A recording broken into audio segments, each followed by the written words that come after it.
Hai, Assalamualaikum. Terima kasih kerana meluangkan masa anda bersama saya, Sedatul Asila, iaitu moderator anda untuk Forum Malaysia hari ini. Forum pendek 20 minit ini akan mendiskusikan topik-topik terpilih bersama panel-panel jemputan yang arif dalam topik tersebut. Okey, jadi pada hari ini topik yang kita akan bincangkan adalah pengurusan bekalan rantaian pengurusan rantaian bekalan hijau ataupun lebih senang kita panggil dia sebagai GSCM. Okay, jadi dengan tanpa melengahkan masa lagi, saya akan memperkenalkan panel jemputan kita hari ini iaitu di sebelah kanan saya, Puan Nuliana Nabila iaitu Ketua Pegawai Jabatan Standard Malaysia. Apa khabar Puan? Alhamdulillah sihat. Terima kasih Saudari Asila. Boleh Puan perkenalkan diri Puan sedikit? Oh, maaf. Okey. Assalamualaikum warahmatullahi wabarakatuh. Waalaikumsalam. Terima kasih kepada Saudari Asila dan juga rancangan Malaysia hari ini kerana sudi menjemput saya sebagai salah seorang panel ya pada hari ini. Sedikit tentang diri saya. Saya adalah Nuliana Nabila dan saya adalah Ketua Pegawai di Jabatan Standard Malaysia. Kalau saya boleh ceritakan sedikit apa itu Jabatan Standard Malaysia. Jabatan Standard Malaysia ini ditubuhkan pada tahun 1996 dan Jabatan Standard ini adalah sebenarnya satu agensi di bawah bidang kuasa Kementerian Perdagangan dan juga Industri (MITI). Untuk pengetahuan semua, Jabatan Standard Malaysia ini kami dipertanggungjawabkan untuk mengendalikan kesemua proses akreditasi di Malaysia. Saya pun baru tahu wujudnya Jabatan Standard Malaysia dekat Malaysia ni. Okey. Tak ramai yang sebenarnya tahu tentang JSM ni. Ya betul. Jadi kita rasa bertuah dapat menjemput Puan Liliana hari ini untuk mendedahkan lagi apa sebenarnya tanggungjawab utama Jabatan Standard Malaysia ni dalam JSM. Okey, tanpa melengahkan lagi masa, di sebelah Puan Liliana kita ada seorang panel yang kita bawa jauh daripada Indonesia iaitu Ibu Nada Afifah. Ketua pengarah company Asia Pulp of Paper Sinar Mas. Apa khabar Bu? Baik-baik saja di sana? Alhamdulillah baik, Saudari Asila. Terima kasih hari ini sudi menjemput saya. Boleh Ibu perkenalkan diri Ibu sedikit? Okey. Assalamualaikum warahmatullahi wabarakatuh. Salam kenal semua. Nama saya Nada Afifah. Saya merupakan ketua pengurus daripada Asia Pulp and Paper Sinar Mas. Sedikit saya menjelaskan apa itu Asia Paper Sinar Mas. Asia Pulp and Paper Sinar Mas ini merupakan perniagaan pabrik pulp dan kertas di Indonesia yang pertama kali didirikan pada tahun 1972 dan alhamdulillah nih Saudari Asila sekarang APP Sinar Mas mempunyai 14 pabrik besar yang tersebar di Indonesia, Tiongkok dan Kanada dan alhamdulillah juga saat ini telah memasarkan produk ke lebih 120 negara di 6 benua. Wah, Di bukan 6 benua. Panel yang kita jemput hari ini dan untuk pengetahuan semua juga perusahaan Ibu Nada Afifah ni juga telah memperoleh penghargaan dalam industri hijau daripada Kementerian Perindustrian Republik Indonesia. Betul Ibu Nada? Betul sekali, alhamdulillah pada tahun 2019 tahun kemarin kita mendapatkan penghargaan tersebut. Ya, dan juga satu lagi penghargaan iaitu Green Supply Chain Award dari Supply dan Demand Chain Executive. Okey, jadi panel yang kita jemput bukan calang-calang. Kedua-duanya sangat arif terhadap bidang GSCM ni. Jadi kita harap diskusi kita hari ini dapat melihat dengan lebih dalam lagi bersama ilmu-ilmu mereka ini. Okey, jadi seperti sedia maklum, setiap forum akan ada objektif. Jadi objektif kita pada hari ini untuk topik GSCM ini adalah yang pertama, untuk memahami apakah itu GSCM, kebaikan dan cabarannya. Kedua adalah untuk mengetahui kedudukan dan lanskap GSCM di Malaysia. Dan yang ketiga adalah untuk melihat contoh amalan GSCM di negara lain. Okey, jika kalau ada setengah penonton di luar sana masih terfikir-fikir ataupun tak familiar dengan GSCM ataupun Green Supply Chain Management. Okey, izinkan saya untuk memberi sedikit pengenalan terhadap topik kita hari ini. Okey, GSCM ini adalah sebuah istilah yang merujuk kepada integrasi antara alam sekitar yang mampan ke rantaian bekalan tradisional. Dan ini adalah termasuk proses seperti reka bentuk produk, pemolehan bahan dan pemilihan, pembuatan dan pengeluaran, operasi dan juga pengurusan akhir hayat. Dan seperti kita dapat lihat kini dalam dunia era globalisasi kini, kos logistik yang kita sering sebut-sebut tu bukan sahaja merujuk kepada duit, tapi ianya termasuklah kos eksternal seperti climate change, pencemaran udara, pembuangan sisa kilang, pencemaran bunyi dan sebagainya. Jadi kos-kos eksternal ini mempengaruhi pembuatan keputusan kita dalam setiap supply chain ataupun pengurusan supply chain sesebuah syarikat. Dan seperti dapat dilihat di dalam slide ini, berdasarkan kajian oleh sekumpulan ahli akademik pada tahun 2017 di Malaysia, mereka menyatakan bahawa terdapat 5 practices ataupun green practices yang boleh diamalkan sesebuah syarikat. Kalau dapat dilihat di slide ini, yang pertama adalah green purchasing, di mana sebuah syarikat mengambil basic principle sebelum memilih pembekal yang hendak membekalkan produk mereka. Environmental issue yang boleh ditimbangtara kalau dapat dilihat di sini adalah seperti low energy, longer life, locally produced, low pollution, produk tersebut mempunyai recycle content dan juga packaging yang bersifat eco-green. Okay, menerusi green purchasing ini, kita dapat membeli produk dan memilih pembekal yang mempunyai usaha sama dengan kita, iaitu untuk menjaga environmental, maksudnya untuk menjaga persekitaran hijau. Okey, yang keduanya adalah investment recovery, di mana kita menjual balik aset kita yang telah tamat tarikh lumpur ataupun yang tidak digunakan lagi.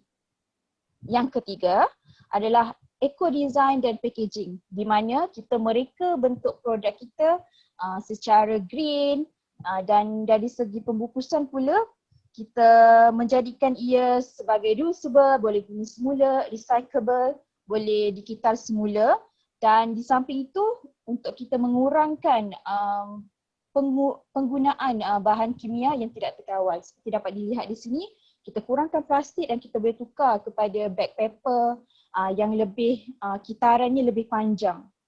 Okey, yang keempat adalah reverse logistik, di mana sesebuah syarikat memberikan kuasa ataupun memberikan peluang kepada pelanggan untuk memulangkan semula bahan ataupun produk salah yang diterima mereka ataupun memulangkan kembali packaging yang telah habis diguna. Contohnya sebuah syarikat kosmetik A menawarkan 10% diskaun untuk pembelian seterusnya kepada customer yang menghantar kembali packaging kosong kosmetik mereka. Jadi ini adalah sebahagian usaha di bawah reverse logistik. Dan praktis yang kelima pula adalah cooperation with customer, di mana customer pressure adalah sebuah driver yang utama untuk syarikat meningkatkan lagi GSCM ini, implementasinya.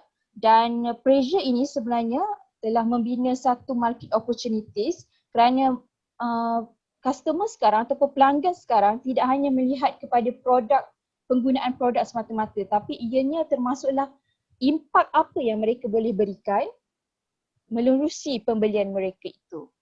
Jadi 5 practices ini yang saya sharekan adalah sedikit sebanyak ringkasan untuk pengenalan GSCM ni, dan saya harap panel kita kedua-duanya dapat menerangkan lagi dengan lebih detail sebab mereka lagi arif belaka berbanding saya. Okay, jadi sesuai dengan forum kita iaitu Malaysia hari ini, saya nak tujukan soalan pertama saya kepada Puan Nurliana tentang di manakah kedudukan ataupun apakah perkembangan GSCM di Malaysia ini.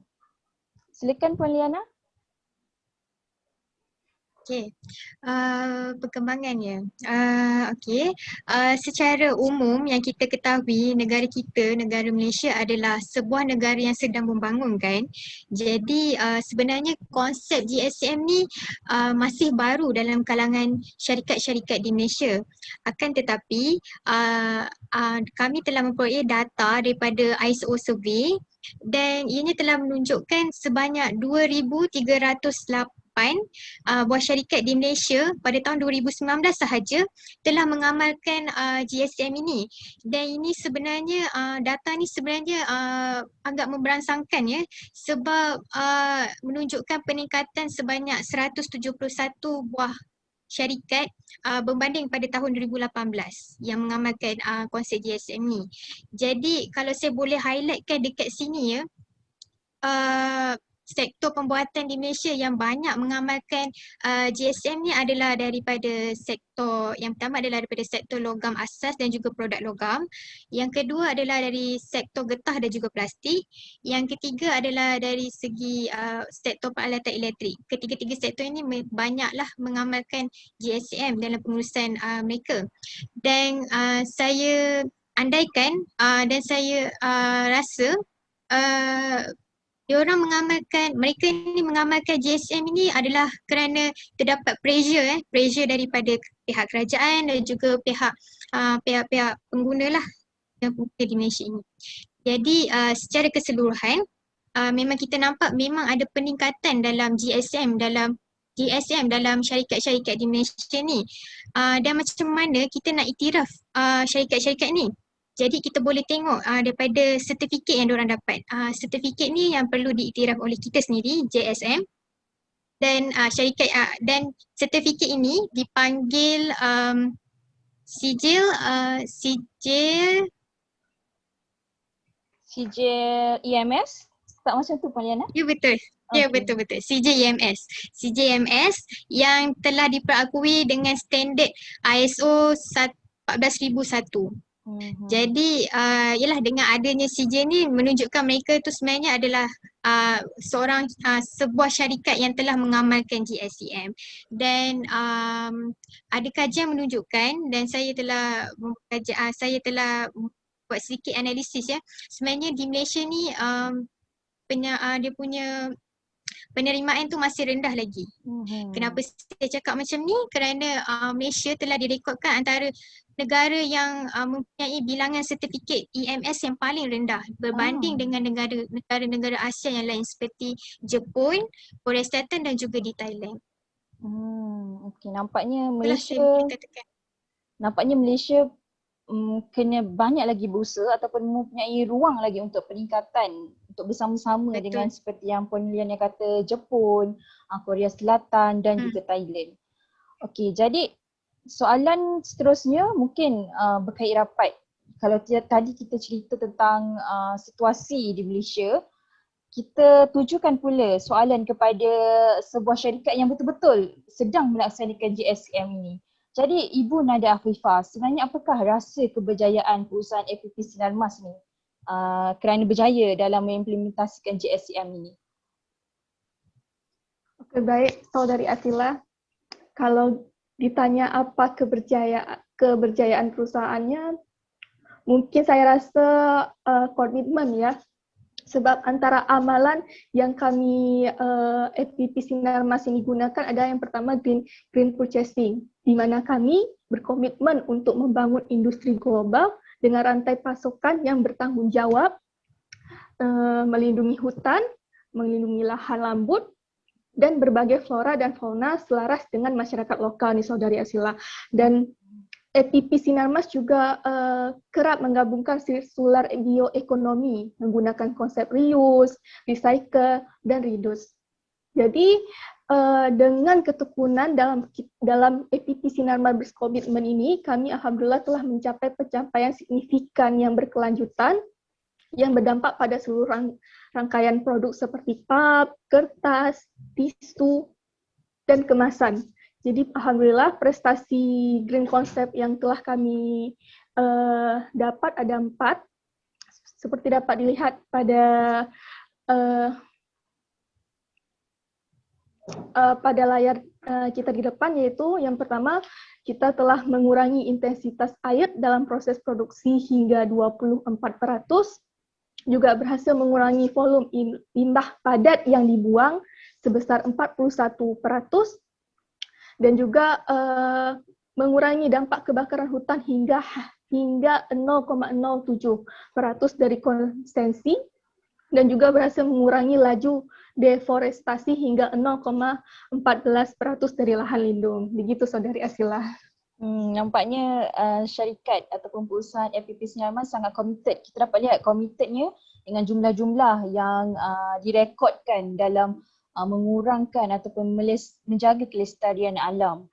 Jadi saya tertanya Puan Nada tentang landscape GSCM ini pula di Indonesia.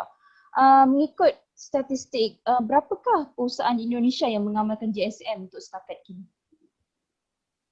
Okey, untuk yang mengamalkan GSCM, saya tak pasti Saudari Asila sebab tidak dipublikasikan secara detail yang perusahaan mana saja yang mengamal GSCM, tapi tapi ada data di mana untuk di Indonesia yang menerapkan ISO 14001, bisa dilihat pada data di depan bahwa pada tahun 2016 terdapat 201 perusahaan, dan pada tahun 2017 terdapat sebanyak 2.197 perusahaan, dan data terakhir yaitu pada tahun 2019 sebanyak 2.125 perusahaan. Data ini bisa dapat dilihat di Badan Pusat Statistik di Indonesia. Di websitenya bisa dilihat langsung. Okey, terima kasih Bu Nada untuk informasinya. Okey, kita beralih pula kepada landscape Malaysia. Kalau seperti tadi Puan Juliana kata Malaysia agak ke belakang ataupun agak rendah sijil EMS-nya berbanding Jepun, Thailand dan juga Korea Selatan. Jadi menurut Ibu Puan Juliana, mengapakah ini terjadi? Mengapakah Malaysia berada di bawah? Dan adakah ianya disebabkan proses yang panjang untuk mendapatkan sijil EMS ataupun ISO itu sendiri? Tak. Sebenarnya tak. Sebenarnya proses ni tak mengambil jangka masa yang panjang ataupun susah pun sebenarnya. Dia agak senang lah. Cuma syarikat-syarikat perlu isi atau melengkapkan beberapa elemen yang penting untuk mendapatkan sijil EMS ni lah. Kalau saya boleh jelaskan kat sini, terdapat 5 elemen yang penting untuk syarikat melengkapkan untuk mendapatkan sijil EMS ni. Yang pertama adalah polisi alam sekitar. Yang kedua adalah menyenaraikan senarai-senarai program pengurusan alam sekitar. Yang ketiga adalah pelaksanaan dan juga operasi. Yang keempat, rekod-rekod pemantauan, dan yang terakhir adalah tinjauan pengurusan. Jadi setelah syarikat ini telah mendokumentkan segala elemen ini, mereka bolehlah berdaftar dengan kita dengan JSM, dan kami akan audit dan akan menilailah, dan sekiranya semua okey, syarikat-syarikat akan dapatlah sertifikat dan mereka akan diiktiraf. Cumanya kami akan sentiasa setiap tahun kita akan buat pengawasan, dan juga kita akan menilai balik semula sijil tersebut setiap 3 tahun. Dan apa yang saya boleh cakap dekat sini adalah kelebihan dia jika syarikat itu ada diiktiraf dengan sijil EMS ni. Antaranya mereka akan mendapat kelebihan daya saing, maksudnya mereka akan berdaya saing lebih tinggi sikit, naik satu level dengan kompetitor, dan tidak secara langsung mereka juga telah menjaga alam sekitar. Jadi kiranya tadi tu sesebuah syarikat yang telah mendapatkan sijil EMS ni kiranya mereka dapat menaikkan competitive advantage mereka berbanding syarikat ataupun kompetitor lain yang tidak mengamalkan JSMC. Itu pun Diana? Betul.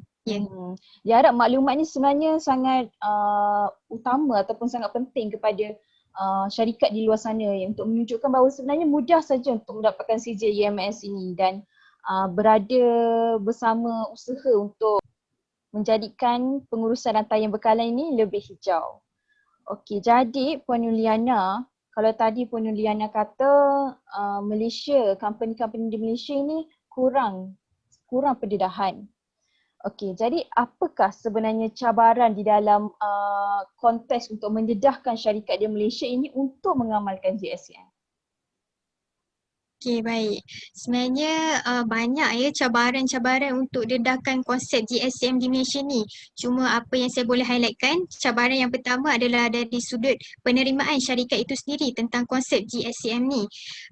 Menurut kajian yang dilakukan oleh Alina Syamsuddin, uh, penerimaan tentang konsep GSM ni agak rendah dalam kalangan SMEs lah terutamanya.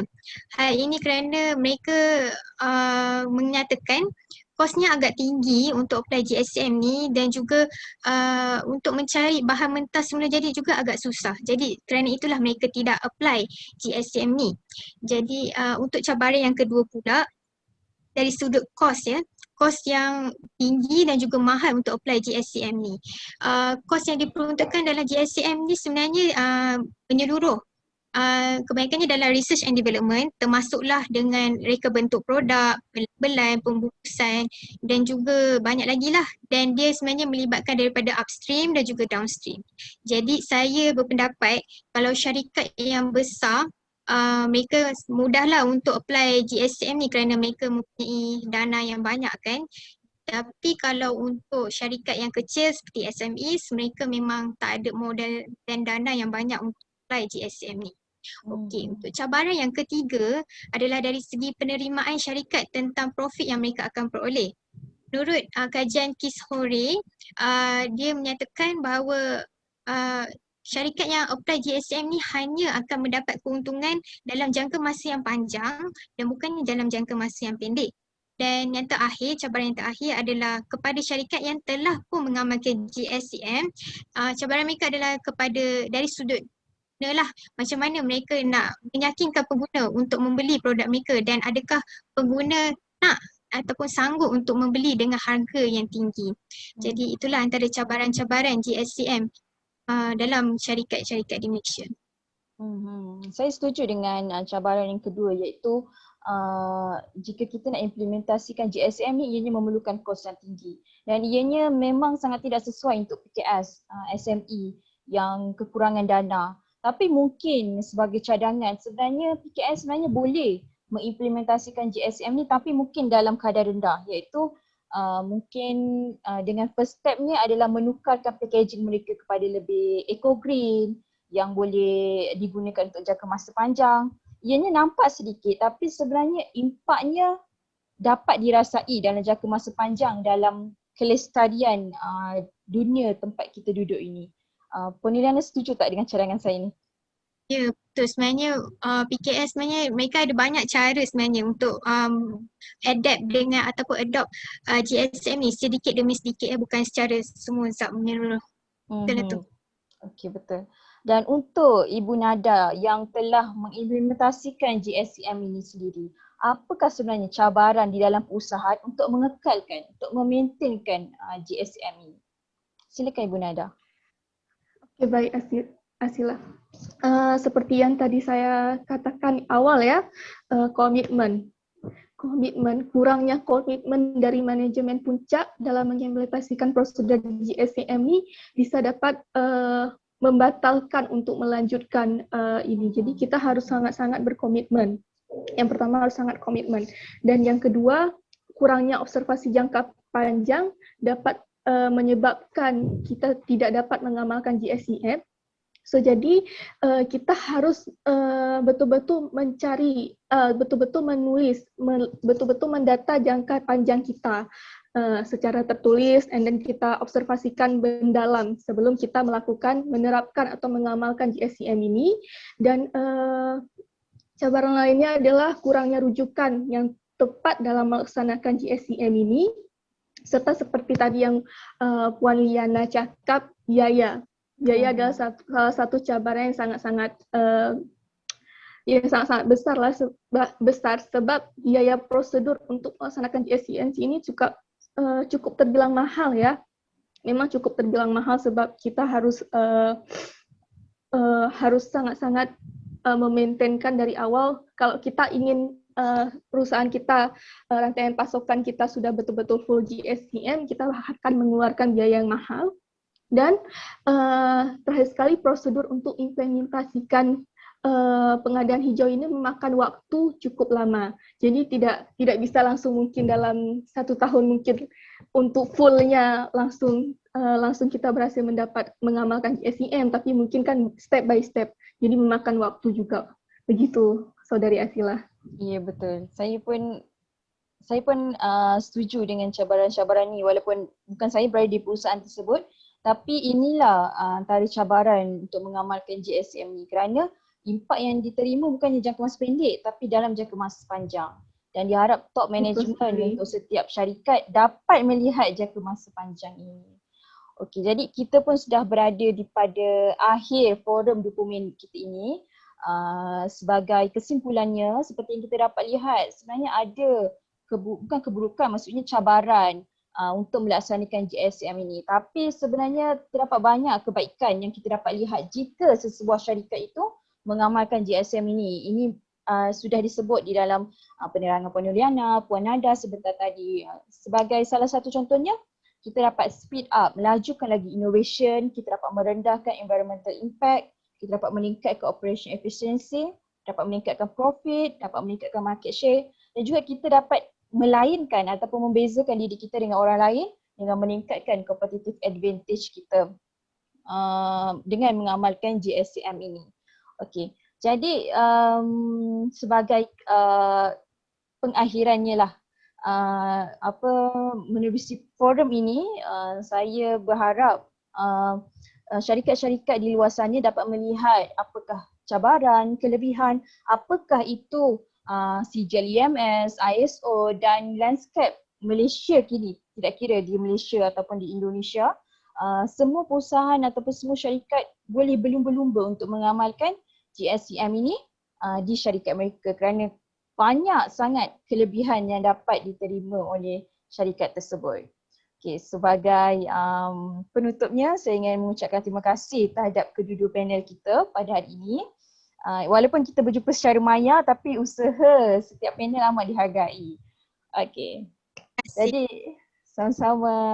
Okay, jadi terima kasih semua. Berjumpa kita lagi dalam forum seterusnya dengan topik yang lain. Terima kasih. Terima kasih.